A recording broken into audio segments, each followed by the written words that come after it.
St. Gabriel Catholic Radio is pleased to bring you this gospel reflection from Bishop Earl K. Fernandes for the fifth Sunday of Easter, from the Gospel of John, chapter 15, verses 1 through 8. My dear friends in Christ, the Lord is risen. He is truly risen. Alleluia. So here we are on the fifth Sunday of Easter. We hear from the 15th chapter of St. John's Gospel. It is a passage that is frequently read at weddings and proclaimed at weddings. I am the vine, you are the branches. Apart from me, you can do nothing.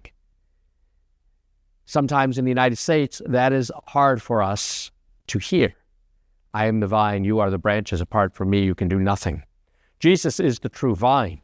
If we are to bear fruit, and fruit that lasts, we must remain in him. It's hard for us to hear these words as Americans because we're always on the move. We want to go here, we want to go there.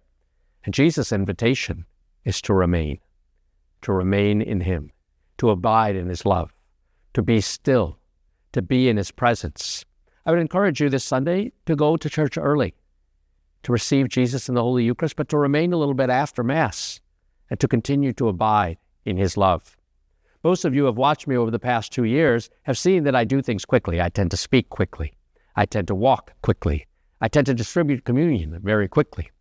Once when I was a parish priest, a woman said, you know, Father, when we're coming up for communion, you distribute communion very quickly. And I said, yeah, that's because I was living in Rome and I was distributing communion at the papal masses and you got 1 million people coming at you and you just have to go fast, otherwise it takes forever. He said, yeah, but for some of us, it's the only encounter we have with Jesus in the week. And it made me think, well, God's love is never rushed. We have to abide in his love. But we have to abide in his love so that we might bear fruit. This Sunday's gospel is not just about abiding in his love and about being in his presence and allowing his presence to be in us, but it's also about fruitfulness. If we don't bear fruit, we'll be cut off. Sometimes the vine, the grapes have to be pruned back a little bit in order to bear fruit. God is always concerned with our growth. Not our physical growth, but our spiritual growth, our maturation, our growth to full stature in Christ. If we refuse to bear fruit, if we stick our roots in the ground in infertile soil, if we cut ourselves off from Christ, the true vine, if we are stubborn and unwilling to be converted or ever admit mistakes, if we want to do our own thing apart from Christ, we won't bear fruit. Or we will bear fruit that is rotten. Every good tree bears good fruit, and every rotten tree bears rotten fruit, and we shall know them by their fruits. What type of fruit is God calling you to bear for his church? What type of fruit is there within your family or within your business?